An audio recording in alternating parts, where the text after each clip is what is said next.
Thank you so much for 1,00,000 subscribers in YouTube for తెలుసా మనసా. So ఈరోజు మీరు కొన్ని మోస్ట్ ఆస్క్డ్ క్వశ్చన్స్కి ఆన్సర్ చేయాలనుకుంటున్నాము. ఫస్ట్ క్వశ్చన్, అక్క మీ ట్విన్సా? మేము ట్విన్స్ కాదు, సిస్టర్స్. ఎల్డర్ సిస్టర్ మమత, యంగర్ సిస్టర్ మాన్సా. మీరిద్దరు ఒకే ఇంట్లో ఉంటారా అక్క?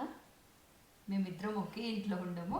అక్క వాళ్ళ ఇల్లు ఇక్కడ నుంచి చాలా దగ్గర. సో మేము డైలీ కలుస్తూ ఉంటాము. తొందరలోనే అక్క వాళ్ళ ఇంట్లో కూడా మీకు రీల్ చేసి చూపిస్తాము. అసలు ఎవరమ్మా మీరు? అక్క ప్రొఫెషన్ డాక్టర్, నా profession photographer. Do you belong to film or political background? No, we don't belong to any film or political background. One more last question, అక్క ప్లీజ్ మీ హస్బెండ్స్ని చూపియరా ప్లీజ్? దీనికి ఆ వీడియో బ్యాక్గ్రౌండ్లో వేసుకో. వాడు రాకపోతే మేమేం చేస్తాం? ఎన్నిసార్లు పిలుస్తాం తెలుసా మీకు? ఓకే, ఇంకొన్ని క్వశ్చన్స్ మీకు నెక్స్ట్ FAQs లో ఆన్సర్ చేస్తాం. బాయ్.